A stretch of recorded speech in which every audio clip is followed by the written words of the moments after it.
a growth mindset requires constant evolution, constant input of the right information, because the second, we all have our history. And for most of us, there's a lot of negativity in there. I mean, it's just human nature. You're going to have, negative impacts in your life that are deeply burned into your brain that are going to resurface from time to time. And the way you keep that from happening is just a constant input of quality information, materials, educational materials that are growth oriented, optimistic. I sit here and describe adjectives all day long, but the bottom line is that it's not something you do for a week or two and all of a sudden, oh, I've got a growth mindset.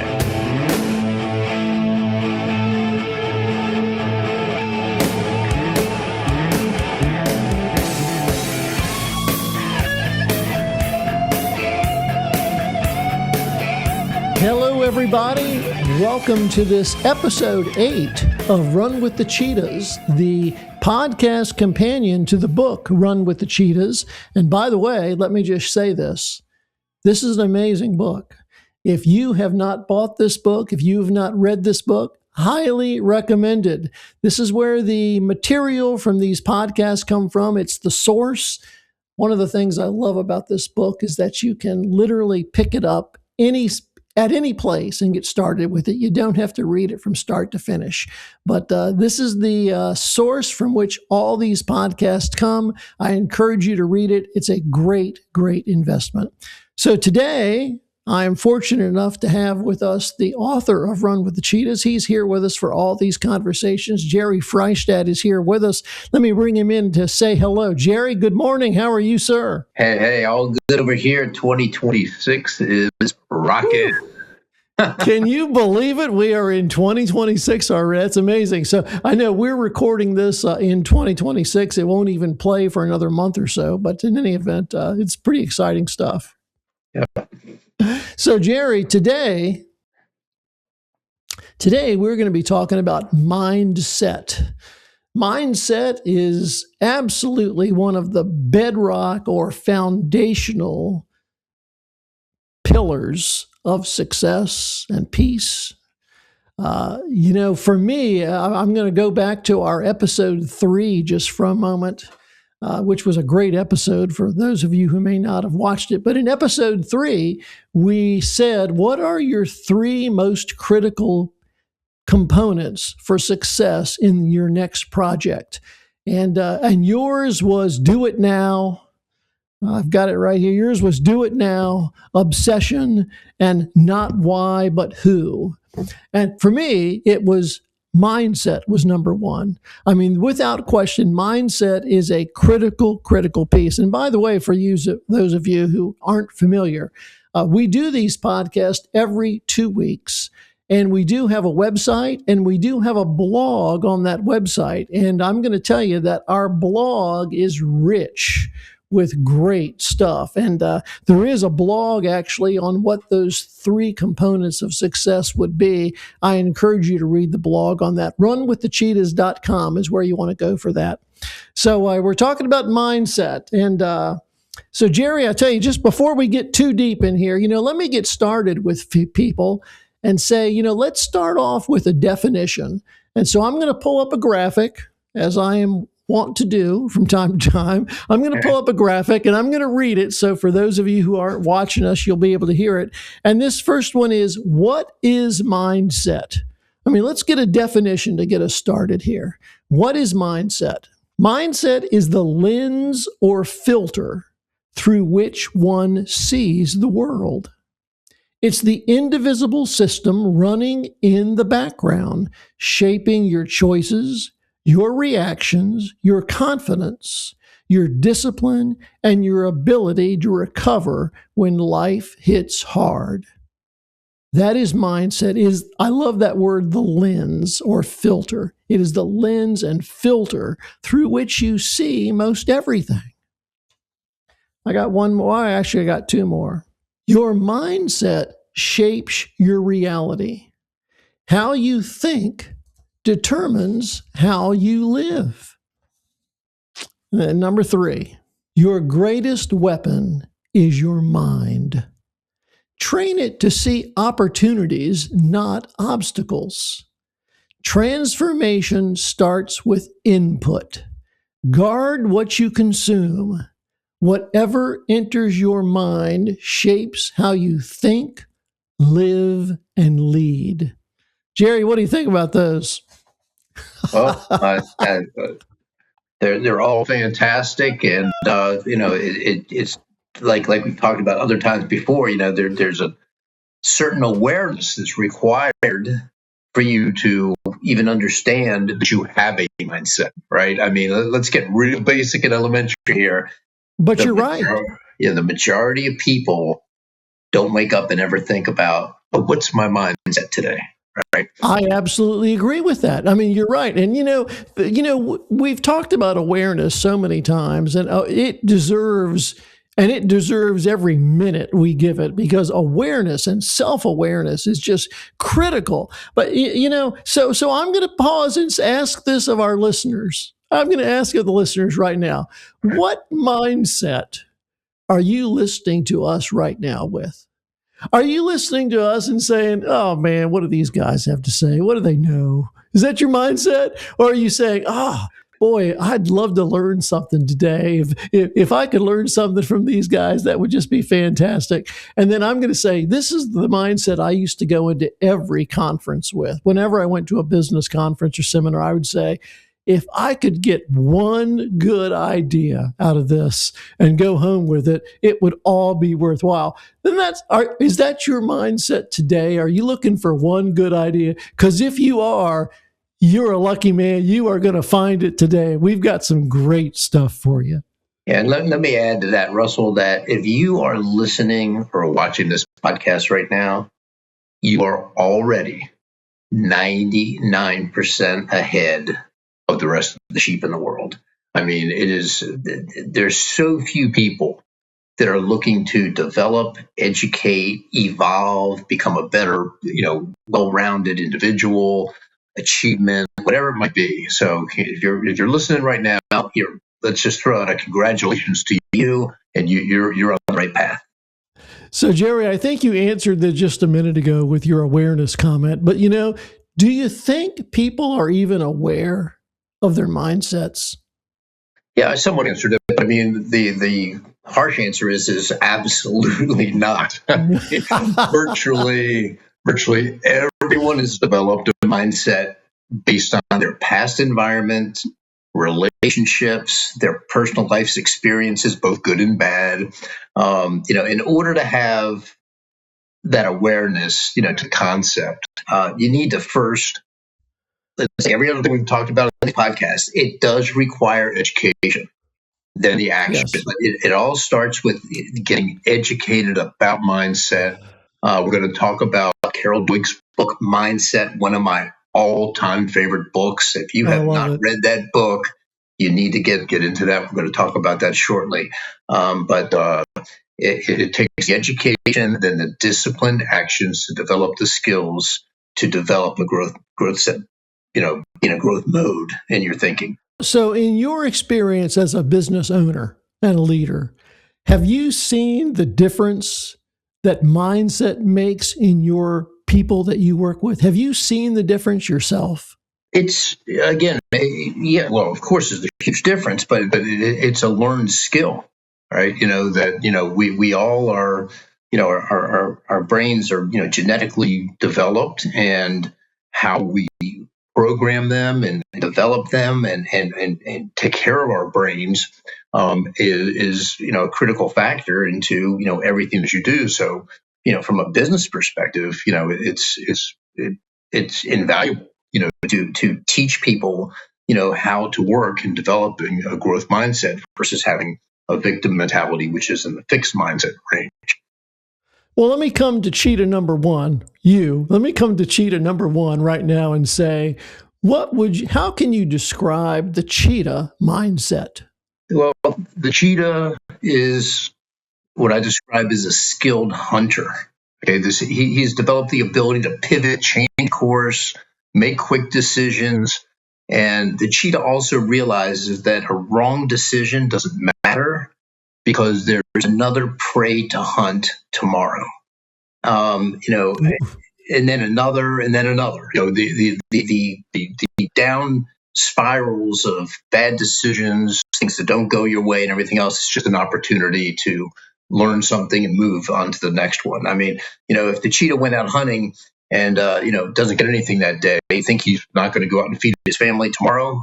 He's back out there. So it's always, you have to always be aware of your surroundings, always looking for strategic ways, to gain advantages. And that's kind of the core of a growth mindset. Well, because mindset's been such a big deal for me all my life, actually. But when we got ready to do this podcast, I thought, I know I have some pretty fixed opinions about this, but I better do a little research just to make sure I'm covering all my bases and I don't seem too particularly individually biased. So I went out and I did a little research, and I will tell you, here's what I want to come back to with this. People have multiple mindsets. Like, I used to think about, I just have one general positive outlook. Well, that's cool, but that's not really true. We have multiple mindsets. We have a mindset about our relationships. We have a mindset about work and business. We have a mindset about other people. So we do have multiple mindsets. Mindsets are contextual. They relate to the situation. The other thing about mindsets, and I knew this, but it's also really important to say, mindsets are malleable. Thank goodness. They can be shaped and they can be formed. And if you find yourself in those awareness moments when you're questioning, if you find yourself that you don't have the kind of mindset that we're going to be talking about most of today, that's a growth mindset that allows you to face challenges optimistically and with vigor, then the good news is you can change that. And I think that's one of the most encouraging things we're going to share with people today, is that mindsets are malleable. They can be changed. And that's a really good thing. Yep, absolutely. So, Jerry, let's start here. Where do these mindsets come from, buddy? Where do people, where do we get our mindsets from? Well, we somewhat covered that at the beginning, but I mean, it's that's why this is not like a part-time thing. It's a lifestyle. A growth mindset requires constant evolution, constant input of the right information, because the second, we all have our history. And for most of us, there's a lot of negativity in there. I mean, it's just human nature. You're going to have, negative impacts in your life that are deeply burned into your brain that are going to resurface from time to time. And the way you keep that happening is just a constant input of quality information, materials, educational materials that are growth oriented, optimistic. I can sit here and describe adjectives all day long, but the bottom line is that it's not something you do for a week or two and all of a sudden, I've got a growth mindset.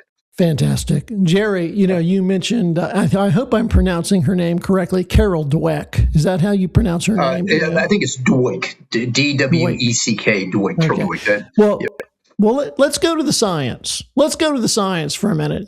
Carol Dweck is considered one of the preeminent researchers who has studied mindset. And as you mentioned earlier, this is one of your favorite books. She has determined basically that there are two basic mindsets. She distinguishes them as a growth mindset and a fixed mindset.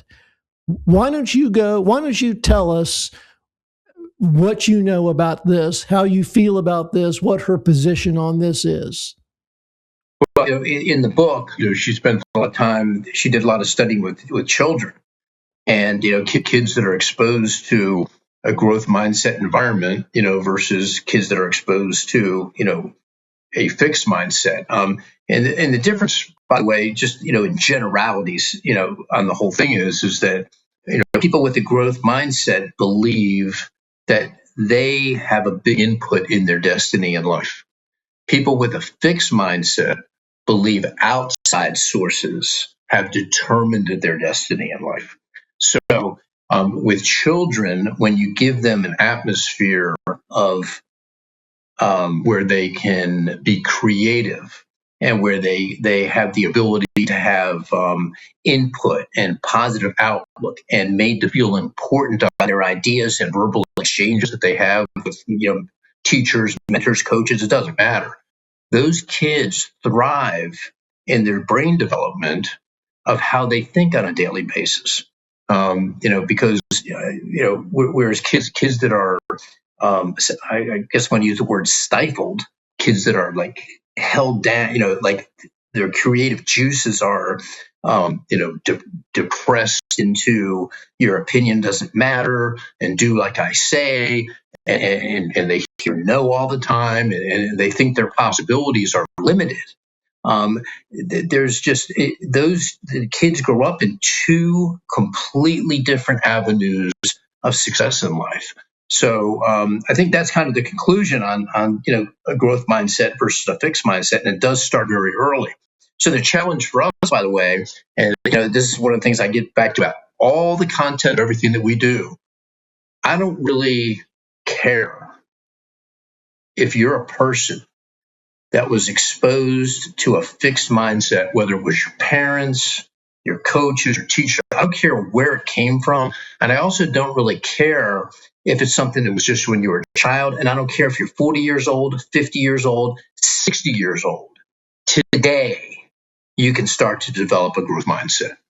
You do not become victim to your past. You have to make the conscious decision to start thinking differently, start working at it. And it's incremental changes that you're looking to make. One of my favorite questions is, am I a little better today than I was yesterday?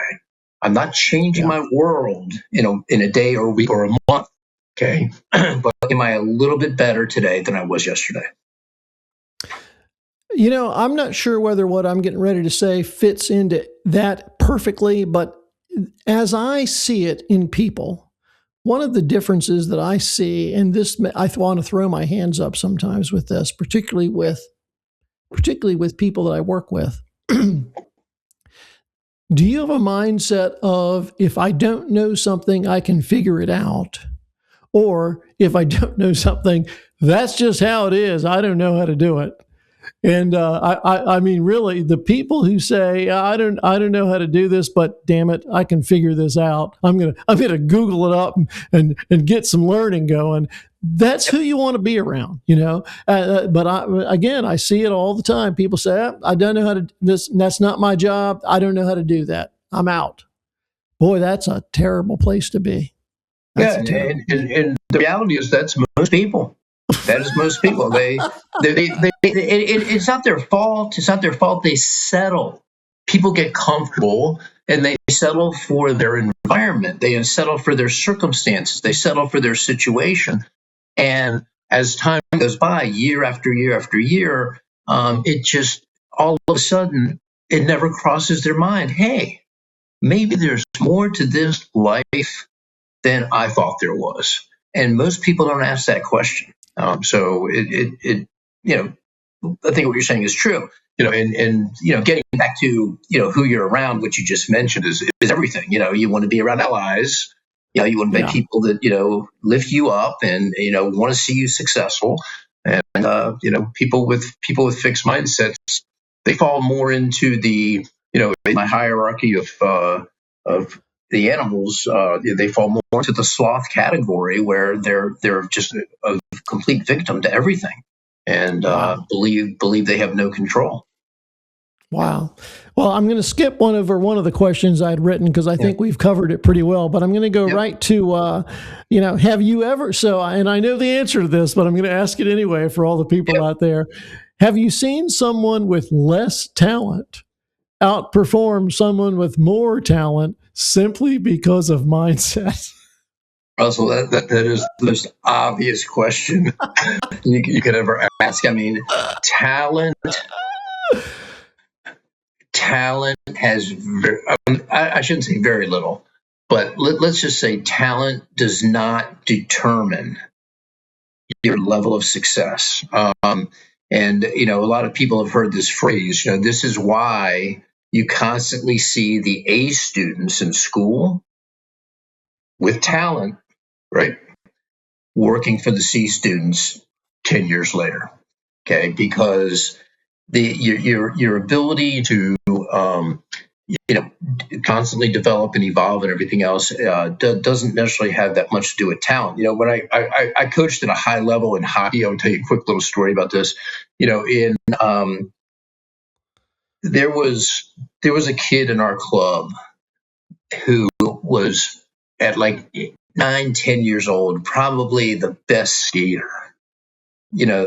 Just genetically gifted. I mean, just nobody could. The kid scored 5 goals a game. I mean, it was just, and this is the highest level. This is like a AA hockey, right? For that age. And but as years go by, what happens to a lot of people with elite talent at a young age is they get comfortable, and then by the time this kid was 13, 14 years old, he probably didn't feel like he had to work as hard as everybody else, right? So the kids that are working harder with that drive and determination started catching up. And by the time this kid was 16, wasn't even playing hockey anymore. And these other kids were thriving. So, I don't want to downplay talent from the standpoint of if you're genetically gifted or even mentally gifted or anything like that. It's a bonus. It's a bonus, but you have to recognize in no way does talent replace effort. Right. Well, we could go back to several of our lessons on that. Yep, exactly. Yeah. So, wow. So talent is a little overrated if you don't have the rest of the components in place. And there's probably 20 or 30 other factors that determine your life's outcome that are way beyond your talents. So, Jerry, let's pause for a second. So far, all good stuff. And by the way, I want to say both of us are in new locations today. We both have new backgrounds. I hope everybody's comfortable with it. I'm actually not in my home studio. I'm down in South Carolina, so I'm testing out a new background. You look good today, but definitely a new look for both of us. Let me pause here and say, so Jerry, here's something I want to say, and I know this goes on all the time. People look at you and they say, look at this guy. He's built a couple of successful businesses and sold them. He's made a fortune. He's got every hot car you could imagine. He's got the hot wife. I mean, this guy is living the life. And here he is trying to tell me about mindset. But I know you personally. I know you. And I know that in your own life, you have some challenges. You got some stuff going on in your life that you're dealing with. And I mean, we could only have to go back a week or so to talk about food poisoning. I know you well enough to know that you've got health issues that you deal with. You have investment issues you deal with, financial issues. You probably have some family things. But here you are, talking about the positive mindset, and I would like for you to respond. People see the highlight reel. When people look at people that are on TikTok and on YouTube, they see the highlight reel. They don't see what goes on behind it. And I know for a fact that in spite of all the successes that you've had, that you're dealing with, your challenges have just upped the level. Your challenges have just grown up to being bigger challenges in many cases. Do you want to comment on all this? Yeah, I mean, I think that people who have not lived a life of trying to be an elite achiever are in a place of like a grand illusion of what they think successful people's life is really like.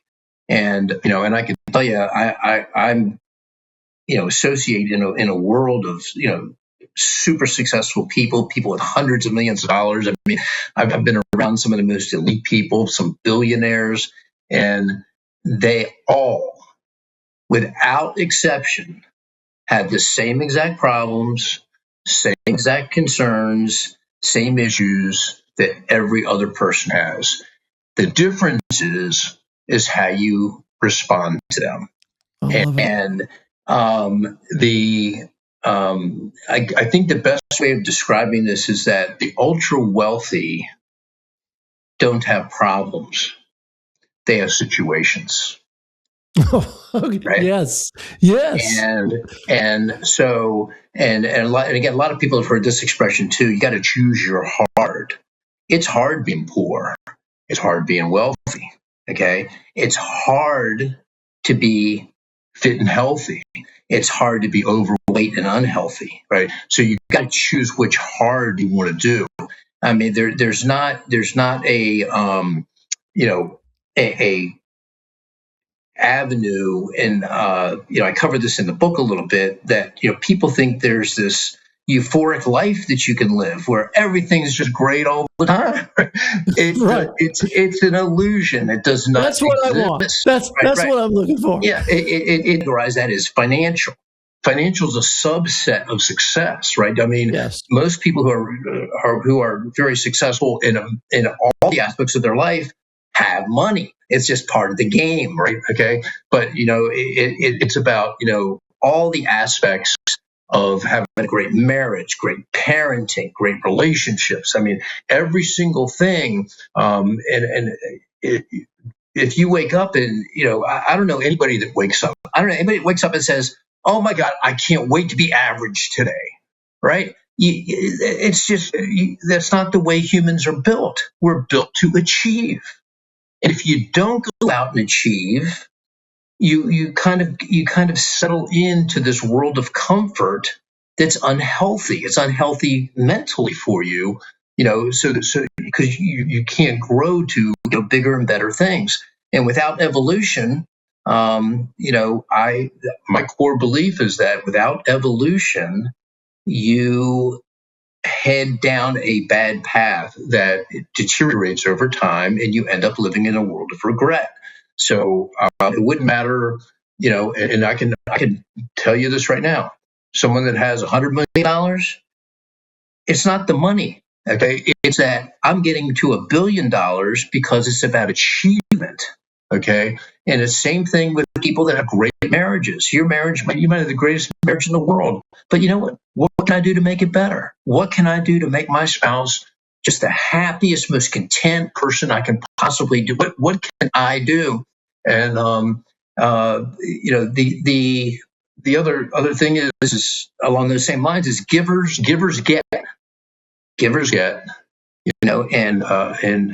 takers don't. So you have to provide, do the work, get in the trenches, and constantly do that. But to conclude this whole thing, I'm rambling on here. But to conclude the whole thing is what you're looking for is contentment, peace of mind, and the ability to wake up knowing that, yes, I did it.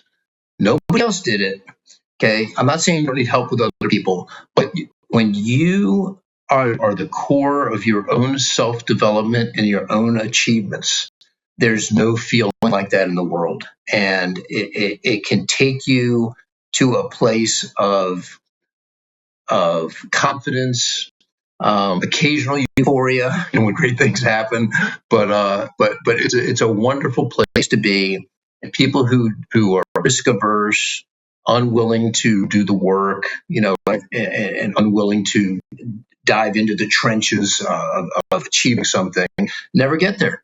And it's my belief that those people never get to their potential in life, which is a really sad thing. Well, Jerry, you and I have actually not talked too much about this next topic, self-talk. And so let me ask you, how do you feel about self-talk? And then because I'm big on it. Now, tell me, how do you feel about it? Well, the core of your self-talk is everything we just talked about.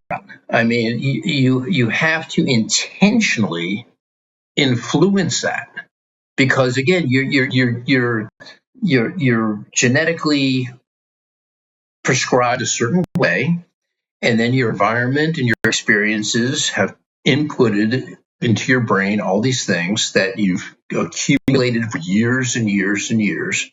So the only way that you're going to change any of that is with an intentional effort.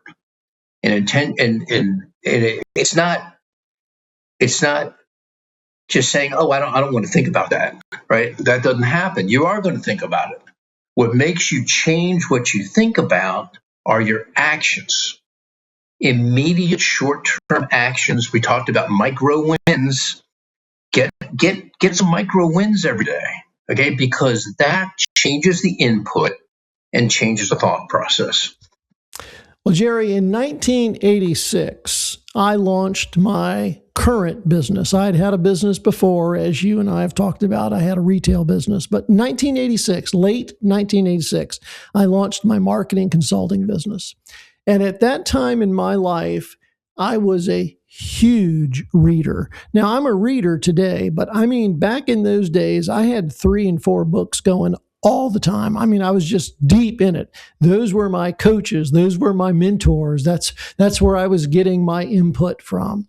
And in 1986, a book came out by Shad Helmsetter. I hope I say that name correctly. And it was called What to Say When You Talk to Yourself. And I don't know why that came across me. I don't know why that came in front of me or not, but I picked that book up, and that book had an amazing impact on me. Now, you and I have talked about the importance of subconscious, and you know what? We're going to do an entire podcast on that in the future, because that is the secret weapon right there, buddy. But Shad Helmsetter just lays it out as clear as it can be of how important self-talk is. And you know, I'm going to give you 2 or 3 examples here about self-talk. I'm huge on this. I hate the word affirmations, quite frankly, because most of the time people make fun of that. And by the way, the standard affirmations of "I am worthy," that doesn't work for me. That didn't work. I mean, that just does not work for me. I have to have my own voice. I have to have my own words. And I might give you an example or 2 here in a little bit. But, you know, this self-talk, and again, before I read Shad's, I even did a little Google on Navy SEALs because I had read this before. Navy SEALs, they have a very important self-talk. I mean, these guys are like the badasses of the world, but they've also got a little bit of that little engine that could in them. You know, they've also got that, I think I can, I think I can, I think I can. And like one of their self-talk things that they're taught is that I'm not dead yet. Let's go. Right. Yeah. I think that's just fantastic, you know? I mean, but self-talk is so important. Here's just a couple of pieces out of Shad Helmsetter's book, little topics that I think are so important. Your self-talk shapes your reality. The way you talk to yourself has a profound impact on your mindset and life experiences. Positive, empowering self-talk helps create the foundation for success and happiness, while negative self-talk can hinder progress and lead to self-doubt. Here's one for the subconscious. The subconscious mind believes what you tell it. Your subconscious mind doesn't distinguish between positive and negative thoughts. It accepts whatever is repeated. Helmsetter teaches that by deliberately choosing empowering words and thoughts, you can program your mind to help you achieve your goals and overcome challenges. There's 10 more of these, and I'm not going to read them all, but the bottom line is his book impacted me very, very strong. And I started years ago. I start my mornings with some self-talk. It's part of my, I do a thing where I talk to the big man upstairs, you know, got a couple prayers working, and I've got some self-talk that I'm into every day. And it's important. And it's good stuff. It's good stuff. And so this self-talk is a really important component, I believe, of changing or forming the mindset that you want to have. that will help you grow, evolve, and become more and more successful in all aspects of your life. So that's basically what I wanted to say about that. Yeah, and let me just comment on that real quick. So it goes both ways. All right. So I'm not huge on affirmations because that's one of the things that it's awkward for most people, and most people will not stick with it. But do affirmations and positive self-talk, everything you just described. Can that have an impact on your actions later that day? And the answer is yes, it can. Okay. But what's more powerful is the actions you take will have an impact on your self-talk. Okay. Right? I got you. So nothing wrong with both approaches. Nothing wrong with both. Okay. I mean, I'm not against the affirmations or like getting up and having self-talk in the morning. But the more powerful method is take actions that make you feel a little better about yourself. You will naturally start thinking better. Okay, so here we go, Jerry. I'm gonna read you something, and this is at the risk of. I mean, this is really personal sharing here. Okay, I wrote this about 20 years ago. I update it only by my age, but this is a little thing that I read 5 out of 7 days to myself. I am God's creation, an absolute miracle made up of particles from this amazing universe. I'm very grateful for this precious gift of life and the countless blessings I have received. Today and every day, my hands and heart are open to receive God's guidance and blessings. I am filled with joyfulness and love for others. I am healthy, fit, and mentally sharp. I love my wife and family beyond measure, enjoy reading, morning workouts, playing music, dreaming of and creating a better future, seeking exciting new projects, enjoying my family and friends, and am a voracious student of life. Today, I will use my God-given gifts to make life better for those around me. I will show patience and compassion, kindness, humor, and goodness, and share my peace, love, and joy to all. I am a 71-year-old man with a sparkle in my eye, an ever-present smile, and joy for God and life. I have an encouraging word for all I meet. I am always full of new and invigorating ideas, always forward-thinking and seeking the possibilities, opportunity, and potential in all things. I love this life. Now, let me just tell you something. I read that most every morning.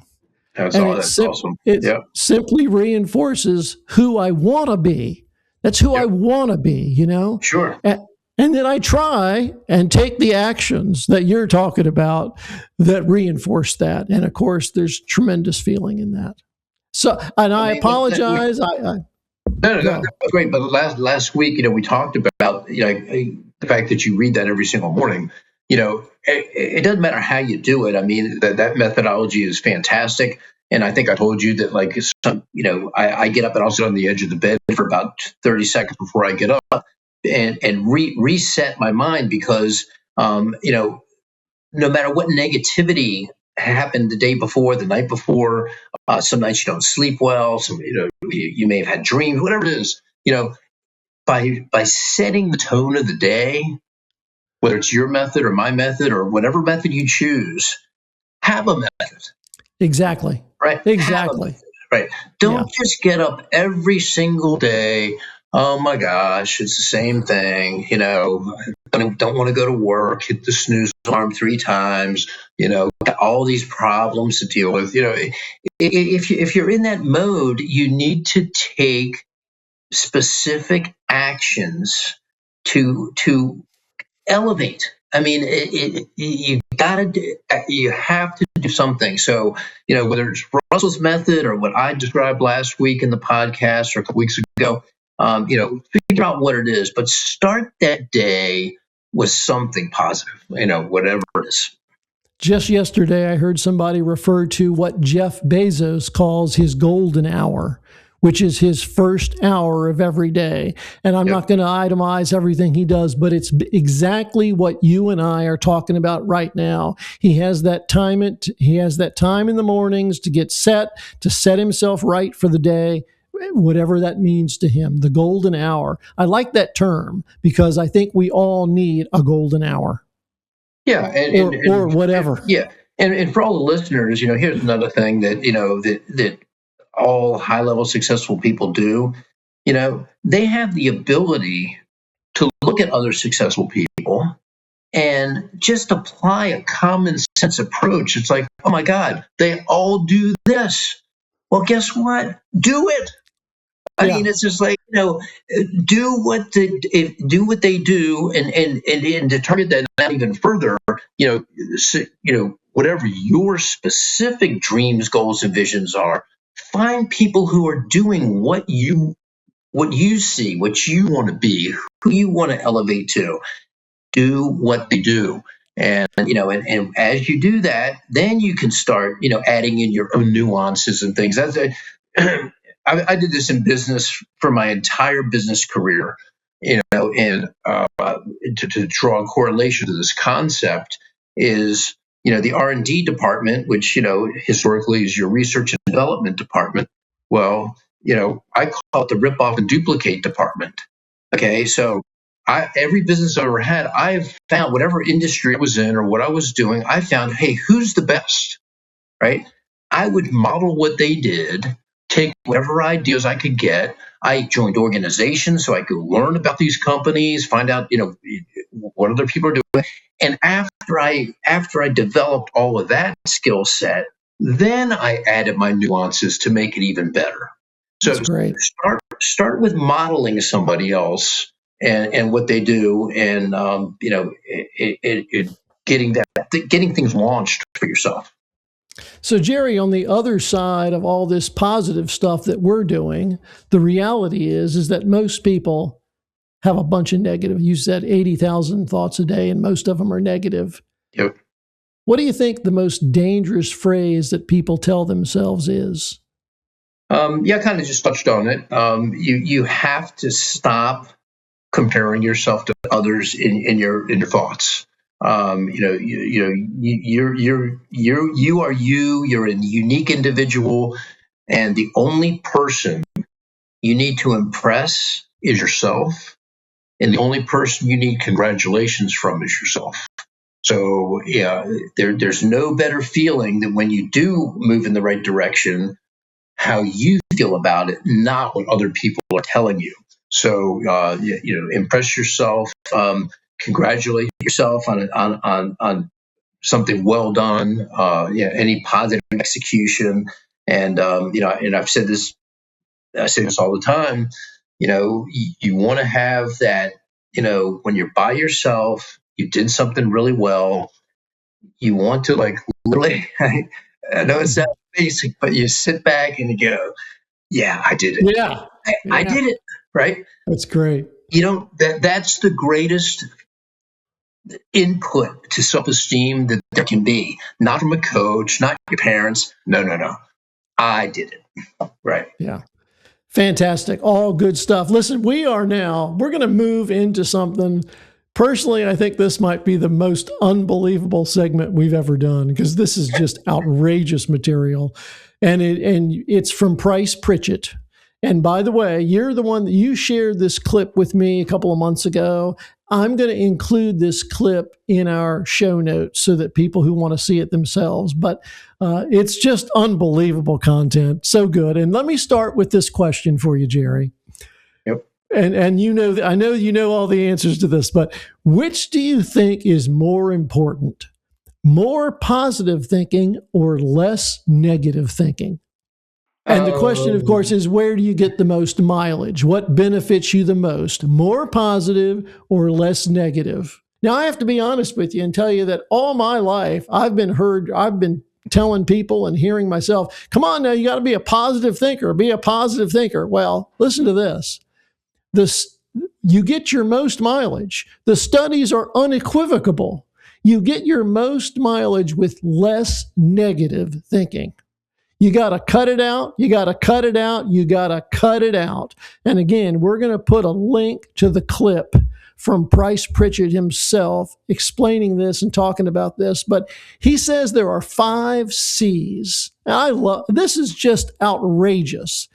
5 C's of negative thinking: complaining, criticizing, concern, which is worry, commiserating, and catastrophizing. And I mean, I don't have to go very far into my day before I'm hearing people all over using one or more of these 5 things. It's really amazing. It's just amazing. Complaining, criticizing, concerned, people who worry about everything, commiserating with others. You got to stop it. You got to stop it. You got to stop those things. Those are not good for you. They are not good for you. Do you see people participating in those 5 things, Jerry? All of the above, all of the time. And I am guilty of it, just like most people are. We all occasionally, again, are going to move into some type of negativity. And, it requires you to be aware of it.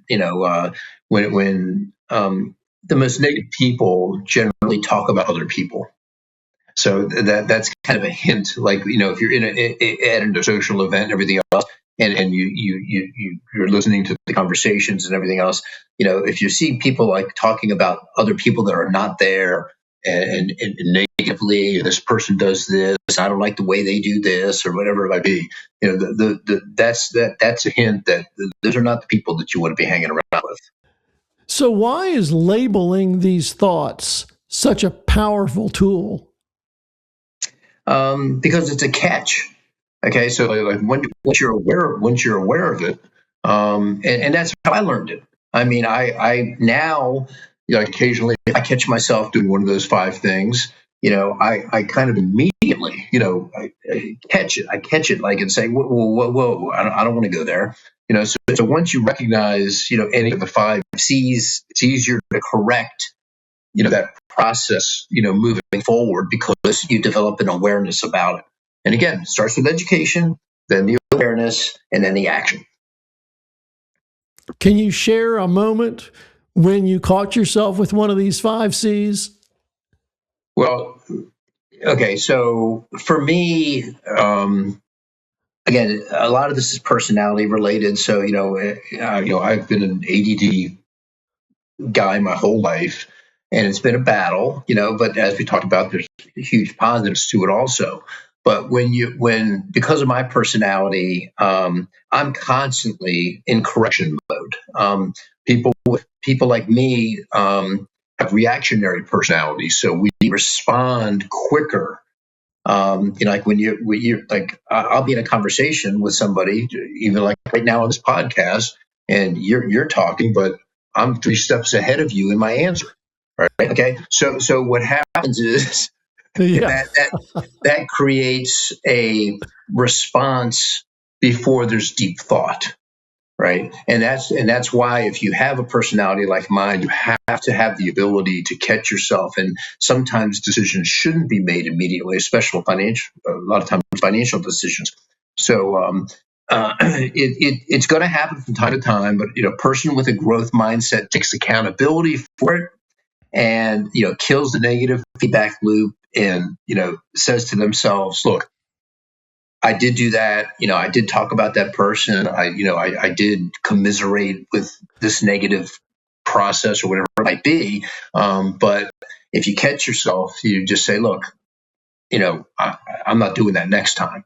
Right. So you take what would be a negative thought and turn it into a positive, because you're correcting it moving forward. That's fantastic. Well, I have to tell you that ever since I saw this clip and had those 5 C's identified to me, now I identify them all the time. I mean, I hear someone say, I think, oh my God, that's catastrophizing the situation, or, I don't want to, so And I think to myself, I don't want to get in on that. I want to avoid that. I'm going to say, if anybody can take away anything from today's episode, it's you got to learn these 5 C's. Keep your eye out for them. Again, we're going to attach the clip in the show notes. You got to see them talk about this, but eliminate these 5 C's, or I should say, become aware of these 5 C's, and let's work on eliminating the negative thinking that goes on every single day for every one of us. My goodness.